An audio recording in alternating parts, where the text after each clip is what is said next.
Olá a todos. Hoje nós vamos falar um pouco sobre linguagem de máquina. Este assunto está no capítulo 6 do nosso livro de referência Digital Design and Computer Architecture, da edição RISC-V, de Sarah Harris e David Harris. Bom, quando nós falamos sobre linguagem de máquina, nós precisamos compreender que as instruções que nós utilizamos, por exemplo, em assembly, quando nós escrevemos, que são legíveis para nós humanos, elas são, na verdade, traduzidas para uma representação binária, a qual pode ser compreendida por um computador, que só entende, por sua vez, zeros e uns.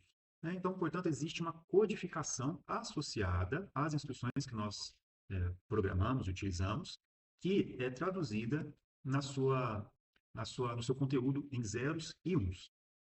No nosso caso, nós estamos trabalhando com o RISC-V com instruções de 32 bits. Isso porque, para seguindo os nossos princípios de projeto, né, a simplicidade favorece a regularidade. Dados em instruções de 32 bits, para nós, favorece uma simplicidade arquitetural e que vai ser refletida também na construção da nossa organização. Para o RISC-V, nós temos 4 tipos de instruções. Cada uma delas tem um formato específico. Nós temos instruções do tipo R, do tipo I. Essa do tipo R, nós vamos ver que é aquela que trabalha única e exclusivamente com os registradores. Por exemplo, add S0, S1, S2. Do tipo I, são aquelas que apresentam no seu campo de instrução um valor imediato. Temos também as instruções do tipo S e B e do tipo U e J. Nós vamos ver o que significa. Tá? Store, branch, jump, nós vamos ver que essas instruções, elas apresentam também as suas características, são necessárias para executar instruções de teste, instruções que fazem carregamento na memória de dados, que fazem a leitura, fazem os desvios, etc. Hoje nós vamos trabalhar especificamente com essas duas aqui, ó, tipo R e tipo I. Vejamos que aqui, né, existem mais instruções do que essas, né, obviamente. Aqui nós temos um quadro que nos mostra alguns campos de algumas instruções. Por exemplo, do tipo R, do tipo I, do tipo B, etc.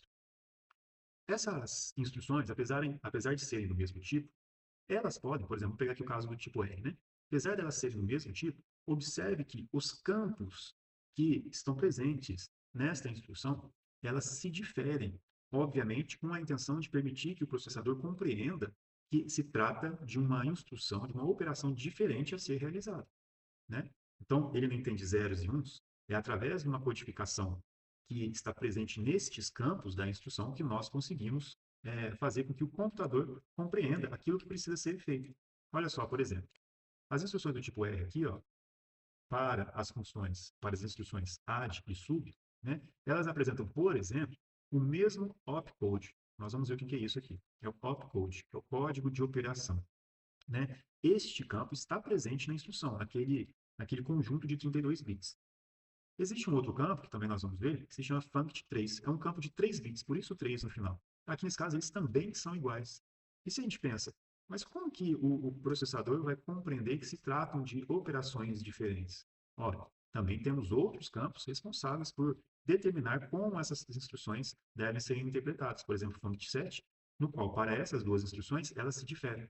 Então, no add, o campo é 0, mas para o sub, o campo funct3, funct7, ele é igual a 32 em decimal, né? Então, interessante. Vejamos que aqui a AND, que também é uma operação, uma instrução do tipo R, ela tem um opcode igual também, 51, porém, o seu campo funct3 é diferente. Esses campos, obviamente, não devem ser por nós interpretados como sendo algo a ser decorado. Isso aqui a gente consulta, né? E quando nós, então, trabalhamos em assembly, esta conversão, ou seja, a conversão para a linguagem de máquina, não fica sob nossa responsabilidade, né? Necessariamente. A não ser que nós estivermos trabalhando com a construção dos assemblers. Mas não, nesse caso aqui, este papel de conversão de cada uma das instruções que nós utilizamos, né? Por exemplo, aqui, a conversão para a linguagem de máquina é um papel do assembler. Bom, vamos ver um pouquinho mais sobre a instrução do tipo R. Vejamos aqui que eu tenho do bit 0 ao bit 31. São, portanto, 32 bits. Cada um dos campos, né, que existem, ou, na verdade, cada um dos conjuntos, agrupamentos de bits ali existentes, forma um dos campos daquela instrução. Por exemplo, os bits 0 a 6 compõem o campo associado ao opcode, que é esse op, né? Os bits 7 a 11, o RD, que é o registrador de destino, e assim sucessivamente. Vamos ver um pouquinho mais de detalhes. Olha só, as instruções do tipo R, elas trabalham com 3 operandos, e eles todos são registradores. O RS1 e RS2 são registradores de origem. Eles estão aqui, ó, RS2 e RS1. Cada um tem um conjunto de bits a eles associados.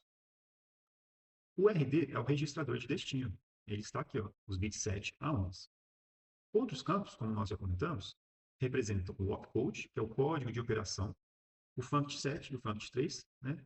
Cada um com 7 e 3 bits, respectivamente.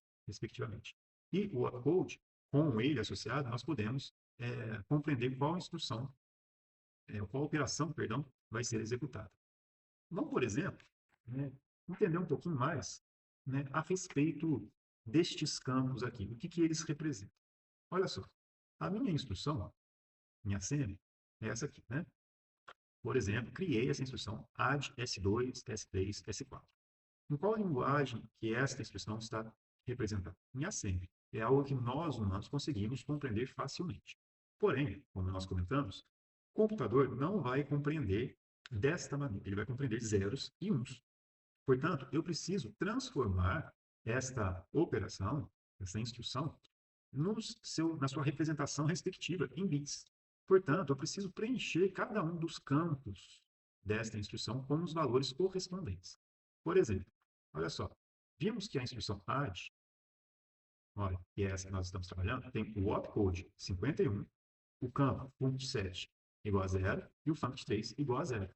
Quer dizer, aqui no funct7 eu vou ter um valor 0, no funct3 eu vou ter um valor 0 também, e no opcode 51. Aqui eu estou fazendo a representação em decimal, mas nós precisamos transformar isso, converter para os seus valores em binário, que é mais para a gente compreender qual que é a função. Agora, falta eu determinar quais são os campos associados ao registrador de destino, ao registrador de origem 1 e ao registrador de origem 2. Eles estão aqui. Olha, aqui eu tenho 20, que é o registrador de origem, né? 2, que é esse cara aqui, né? Eu tenho o registrador de origem 1, que é o 19, que é este aqui. E eu tenho também o registrador de destino, que é o S2, é o X18. Ou seja, o número dele é o 18 aqui, né? Interessante, porque agora nós podemos transformá-los, ou transformar os valores destes campos para os seus respectivos valores em binário. Não vou apagar aqui, né? Olha lá que legal. 0, 20, 19, 0, 18 e 51, como nós fizemos, né? Vou também completar esse aqui de baixo, que é o sub. A única diferença é que o funct7 ele vira 32, né? Então, 0, 20, 32, 7, que corresponde ao T2, o 6, que corresponde ao T1, o funct3 continua sendo 0, o RD, que é o registrador de destino, é 5, e o opcode também continua sendo 51. E aí agora nós transformamos para, né, os seus valores respectivos em binário. Simplesmente uma conversão. 7 bits para representar 0. Aqui eu tenho 5 bits para representar o 20. Então aqui eu tenho 4, né, 1, 2, 4 mais 16, 20. Aqui é a representação em binário para compor o valor 20 em decimal. Aqui 19, né, 1 mais 2, 3, mais 16, 19. Aqui 3 bits para representar o valor 0. O 18 agora também precisa representar em 5 bits. Então, 2 mais 16, 18. E agora 7 bits para representar 51. Então, eu tenho 1 mais 2, 3, mais 16, mais 32, que compõe 51. Bom, os campos foram todos preenchidos e traduzidos para as suas representações em binário. Ok? Mas é interessante que a gente interprete estes valores na sua representação hexadecimal. Para isso, é preciso que eu faça a associação de 4 bits para cada um dos algarismos hexadecimal. Então, lembrando mais uma vez, né? Eu tenho decimal, aqui eu tenho o binário, e aqui eu tenho o hexadecimal. Tá? Então, 0, 1, 2, 3, 4, eu chego no 9, 10, 11, 12, 13, 14 e 15. Ok? Então, a representação para esses números se dá em 4 bits. 2 elevado a 4, 16. 16 possibilidades. Então, 0, 0, 0, 0, 0, 0, 0, 1, 0, 0, 1, 0, 0011, 0100 e assim sucessivamente. No 9 é 1001, o 10 é 1010, aqui o 11 é 1011, o 12, 1100, 13, 1101, 14, 1110 e o 15, 1111. Esses são os valores em binário. Agora, em hexa, a representação se dá com números e letras. 0, 1, 2, 3, 4. Como eu só tenho um algarismo para a representação do número, aqui fica 9. Só que eu não posso usar 10. Então fica A, B, C, D, E e F. Ok? Esta é a representação. Mais para a gente lembrar, a gente não ficar com dúvidas. Ok?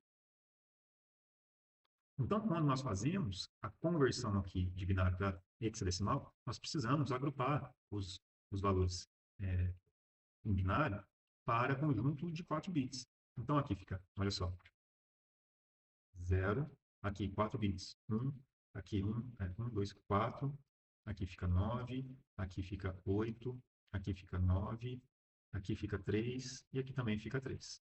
É assim que nós fazemos a conversão, né? Então, 0, 1, 4, 9, 8, 9, 3, 3 é o valor que nós temos aqui. Perfeito. Para o sub, basta a gente fazer também a sua conversão em binário e, posteriormente, a conversão para hexadecimal. Muito interessante. Vamos ver o que acontece na prática aqui.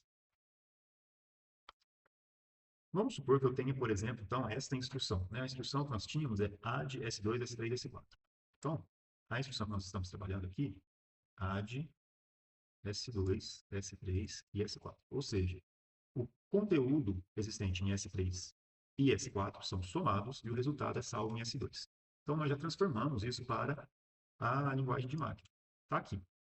Onde que isto é salvo? Na memória de instruções. E nós vimos que cada um desses campos, portanto, correspondem especificamente, né, a um conjunto de bits. E se eu penso, por exemplo, no valor de RS1, nós vimos lá atrás, deixa eu até voltar aqui, ó. O RS1 está aqui dos bits 15 a 19, ok? Então, onde que estão esses bits 15 a 19?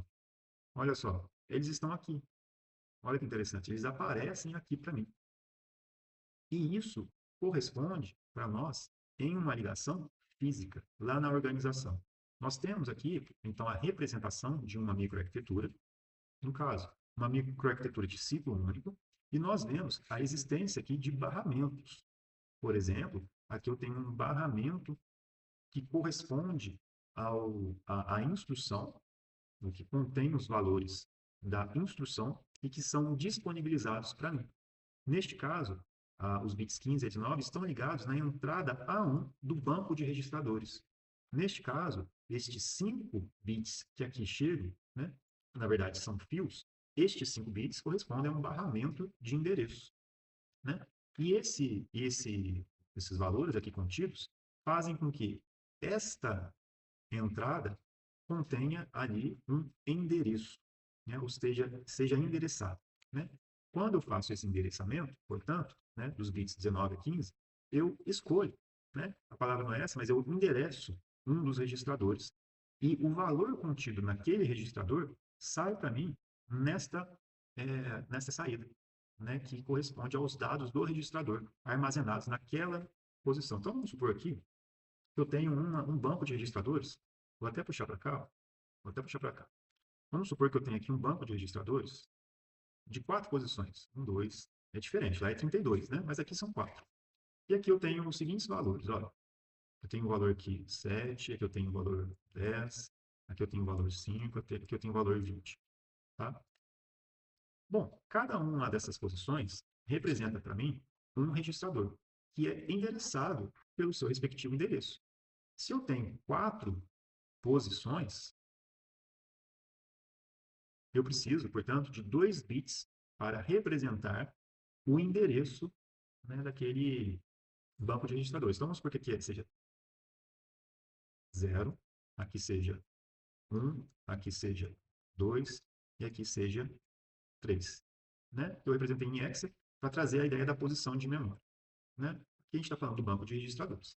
Então, nessa minha memória, nesse meu banco de registradores, Vamos supor, então, que eu tenha A1 aqui e eu tenho RD1 aqui. Ou seja, eu tenho um barramento de endereços aqui chegando aqui no A1 e eu saio com os valores contidos naquele registrador. Se, portanto, eu chego aqui com o valor, né, em bits 0 e 0, eu estou endereçando a posição de memória que contém o valor 7 ali. E esse valor fica disponível para mim na saída.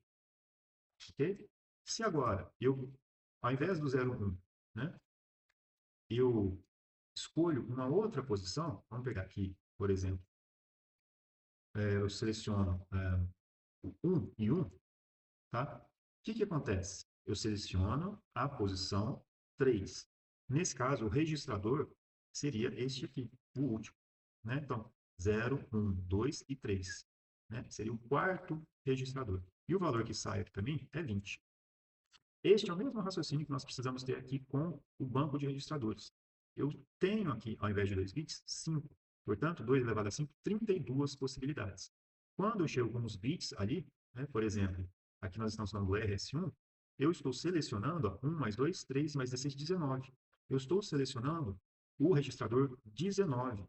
E, portanto, o valor contido naquele registrador aparece ali para mim, nessa saída aqui. Tá? É isso que acontece. Então, o valor aqui sendo endereçado permite que os dados contidos naquele registrador estejam disponíveis aqui para mim na saída desse banco de registradores. Da mesma forma, aqui para o RS2, eu utilizo aqueles bits, né, daquele campo, ou seja, contidos aqui no campo da minha instrução, e ali fisicamente eu associo a entrada A2 e os valores ali contidos também ficam disponíveis para mim. Né? É interessante, porque nós estamos fazendo uma soma, né? E a soma que é realizada entre esses dois operandos, ela é determinada pela unidade de controle. Nós vamos ver isso aqui posteriormente, lá quando formos trabalhar com mais detalhes na microarquitetura. Mas selecionando esta operação, o resultado da operação de soma, ele fica disponível para mim, aqui nesta entrada WD3. Para a nossa microarquitetura, esta que nós estamos analisando, aqui eu tenho dados que poderão ser escritos no banco de registradores. Mas, onde que eles serão guardados? No endereço apontado pelo campo do registrador de destino, né, que corresponde aos bits 7 a 11. E ali, né, endereçado este registrador de destino, eu consigo fazer com que esses dados que agora estão disponíveis para mim sejam salvos no banco de registradores. Para isso, é necessário que este WE, que significa Write Enable, esteja habilitado para que os valores ali sejam salvos. Vejamos que a leitura, portanto, do banco de registradores, né, se dá de maneira assíncrona, porém, a escrita se dá de maneira síncrona. Ok? Então, essa que é a ideia. Se nós quisermos simular com um pouco mais de dinamismo isso, nós podemos vir aqui, ó, no Sonic, vir aqui no simulador e fazermos exatamente, né, a operação que nós escrevemos. Add S2, S3 e S4. Vamos ver aqui, ó. Ok. Vejamos que esta instrução aqui, ela tem o seu opcode, né? Olha só, 1 mais 2, 3, mais 16, 19, mais 32, 51. Né? Temos aqui o RD, que é o registrador de destino, é 2 mais 16, que é o 18, ó. Exatamente o S2. O funct3 é igual a 0, o funct7 é igual a 0, o RS1 ele é 19 e o RS2 ele é 20. Exatamente como nós pensamos, né? E como nós calculamos. Se nós quisermos vir aqui no código Hexa, nós podemos abri-lo aqui e vamos ver que o valor contido ali é exatamente aquele que nós calculamos, ó, 1498933. É exatamente o valor correspondente àquela transformação que fizemos, né? Uma coisa muito interessante desse simulador é que a gente pode ver o processador. Então, na hora que nós estamos executando essa instrução, olha que interessante. Vou dar um zoom aqui, né?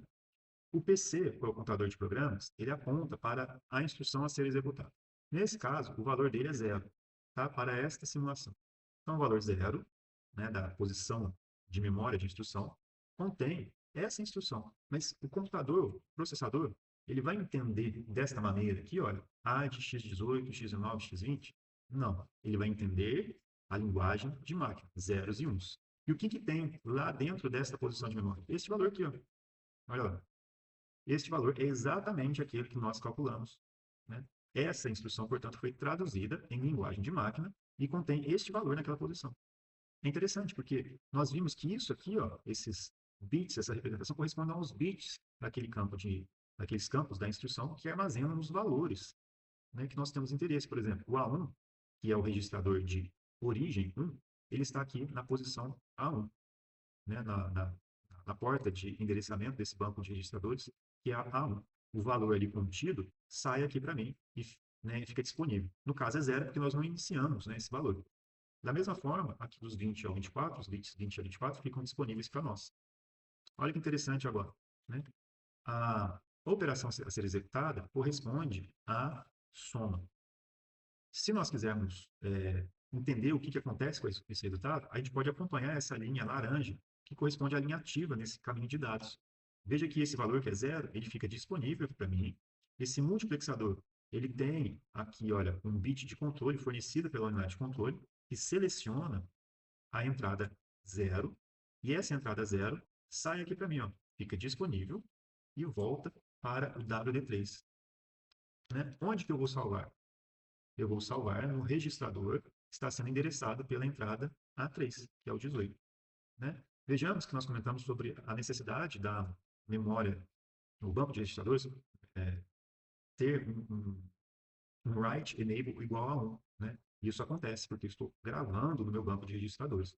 Esse valor aqui fica, para nós, a tag write, ele fica igual a 1 neste momento. E no próximo ciclo de clock, portanto, este valor vai ser salvo. Vamos simular aqui alguma coisa para tirar esse zero daqui, tá? Vamos ver aqui, ó. Vamos editar os valores existentes ali em S2, em S3 e S4. Vamos utilizar de uma mesma, na verdade, de uma instrução do tipo I, que nós vamos ver daqui a pouco. Add I, S3, por exemplo, vou colocar um valor no S3 de 4. Né? Então, vou somar 0 mais 4. Vamos colocar no valor de S4, né? É equivalente a, vamos colocar aqui mais 7. Ou seja, o resultado vai dar 11. Né? Vamos ver se isso acontece. Vou simular aqui. Vamos usar nosso processador. Né? Neste momento, eu salvo ali os resultados. A gente vai ver isso aqui com um pouco mais de detalhes, mas vamos ver aqui a instrução que a gente estava observando. Olha lá. A instrução que nós tínhamos, né, de fazer a soma dos conteúdos em S3 e S4 e salvar em S2, ela não se alterou, ela permanece a mesma. Olha que interessante. Cliquei em alguma coisa aqui. Né? Ela fica a mesma coisa. 1498933. Não mudou. O que muda agora? Olha, os endereçamentos continuam sendo os mesmos. Só que o que sai na saída desse banco de registradores é o valor ali contido. Então, nós colocamos 4 no registrador X2, né? X2. E nós colocamos o valor 7 no registrador X3. Eles estão disponíveis para mim. E eu estou fazendo a soma. O valor aqui disponível para mim é 11. E esse valor 11, ele está caminhando pelo caminho de dados, fica disponível aqui para mim, ele vem para cá, para essa entrada, que é a entrada de dados para escrita no banco de registradores. Nesse caso, vamos salvar numa posição que está sendo indicada pela entrada de endereços A3. Ok? Essa é a ideia. A instrução do tipo I, ela tem uma diferença porque nós carregamos no campo de instrução um valor imediato de 12 bits. Exatamente esse campo aqui. Certo? Então, são 3 operandos, aliás, são 2 operandos de registradores, né, que está errado, são 2 operandos, é o RS1 e RD, onde o registrador, vou colocar 2 aqui, né, o registrador RS1 é um registrador de origem, o registrador RD é o registrador de destino, e o valor imediato corresponde a um valor de 12 bits em complemento de 2. Outros campos, funct3 e o opcode. O opcode representa a operação a ser executada, né? E a funct3 tem um código ali de 3 bits. Então, olha que interessante, né? Todas as instruções têm um opcode. Essa simplicidade favorece a regularidade. Então, para nós, isso facilita muito na hora de criar o hardware responsável pela execução daquela instrução. Né? Vamos ver aqui um pouquinho mais. Por exemplo, vamos fazer a representação dessas instruções aqui nas suas respectivas, nos seus respectivos códigos de máquina. O que que eu faço? Eu coloco os valores imediatos aqui, ó, nos seus respectivos campos do valor imediato, né? Aqui também. Isso tudo em 12 bits, representação em complemento de 2. E os outros campos que nós temos aqui disponíveis, vamos preencher da mesma maneira como fizemos anteriormente. Os seus respectivos opcodes. Vejamos que aqui não mais 51, né? Mas sim 19, que representam as operações de soma com valor imediato, né? Para essas duas primeiras. Os valores do campo de destino, o funct3 e o rs1, que é o registrador de origem 1. Isso para todas as instruções, né? Aí, nós traduzimos todos os campos nos seus respectivos bits, fazemos os agrupamentos em 4 bits para compor cada um dos algarismos, né, desta instrução. E, portanto, chegamos ao código de máquina responsável pela execução daquelas instruções. É isso que o computador vai entender, né?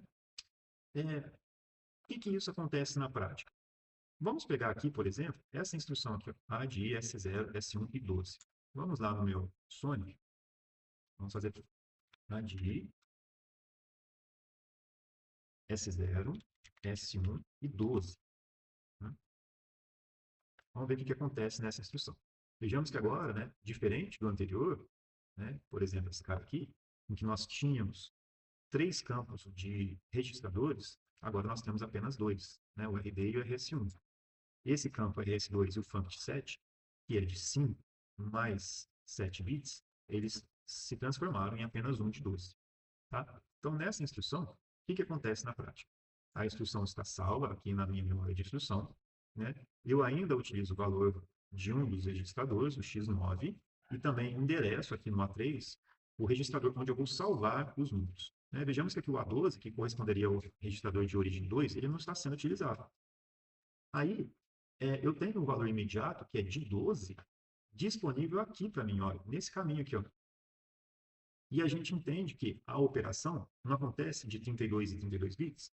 Se eu tenho aqueles 12 bits, eu preciso estender, né, aquela palavra para os seus 32 bits. E nós sabemos daquela conversão não, daquele processo de extensão, em que nós fazemos essa extensão com o valor de sinal, né, sinal estendido. Então, se o valor do 12º bit é igual a 1, nós estendemos com 1. Se o valor do 12º bit for 0, nós estendemos os valores para 0. Por exemplo, vamos pegar aqui o 12, né? O 12 é esse valor aqui, né? 8 mais 4. Isso aí, né? Para a gente representar em 32 bits, né, com o nosso sentido, então, primeiro a gente faz aqui o valor, a representação em 12 bits, e aí nós observamos qual é o sinal desta palavra. Olha só, o valor aqui é 0, né? Então, na representação de 2, de complemento de 2, perdão, este valor que nós temos aqui, realmente ele é 12. Se fosse 1, nós teríamos então que fazer a tradução, né, a representação em complemento de 2 para entender qual é o valor ali disponível para nós. No caso, eu preciso transformar esses 12 para 32 bits, então eu preciso de mais 20 bits aqui, ó, nesse campo. Aqui eu tenho 12, e esse conjunto de 20 mais 12 é igual aos 32 bits.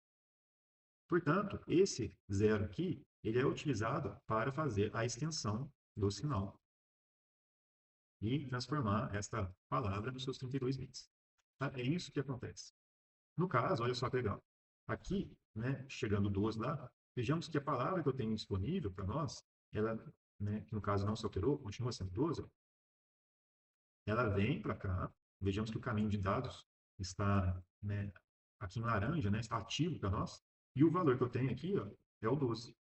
Né? A representação aqui não está sendo mostrada, evidenciada nos seus 32 bits, mas nós temos aqui 32 bits em cada uma dessas entradas.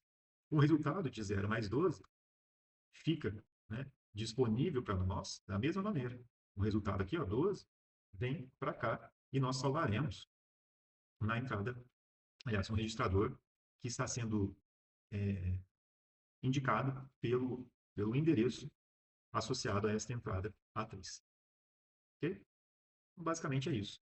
Existem outras instruções que nós não vamos trabalhar com detalhamentos agora, que são essas aqui disponíveis para nós, com os seus respectivos campos já discriminados aqui para nós. Então, consulte o material de apoio caso vocês tenham alguma dúvida ou curiosidade a respeito disso. Então, esse material ele se encontra no item 6.4. E com isso a gente termina essa videoaula. Então, nós nos encontramos na próxima.